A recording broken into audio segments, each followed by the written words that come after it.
Valencia y Emal es categoría infantil y nos traen West Side Story.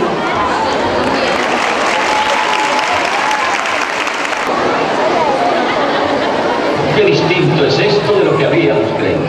Llegamos como chiquillos ingenuos. Y con el corazón de pan en par abierto, con los brazos abiertos. Y con las bocas abiertas. Eso tú. Y cuando vuelvas será entre dos guardias. Yo volveré en Cadillac, con aire acondicionado, y televisión, y chofer de uniforme.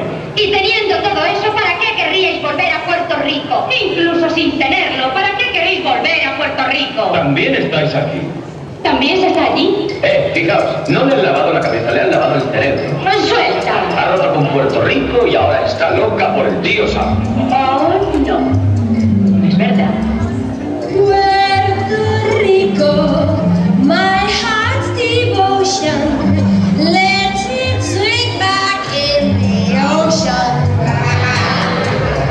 Always the hurricanes blowing, always the population growing, and the money owing, and the sunlight streaming, and the natives steaming.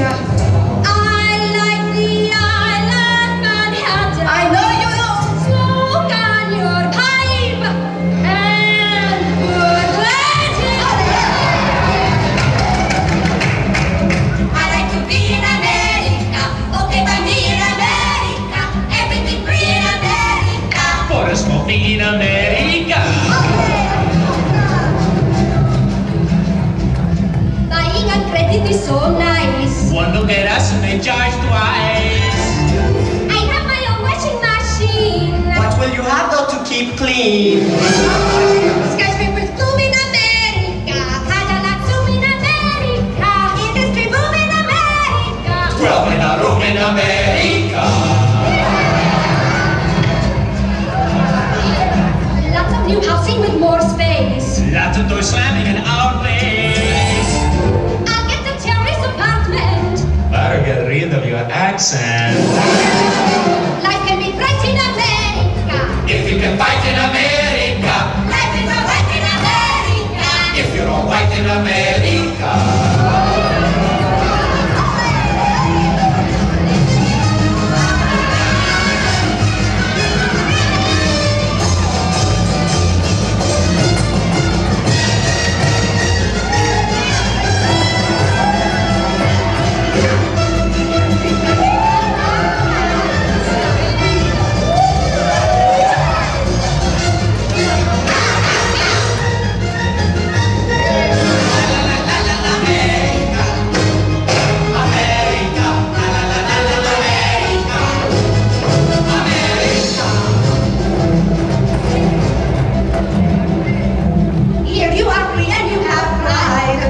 You say on your own side. Free to be anything you choose. Free to wear devils and shine shoes. If we've been grinding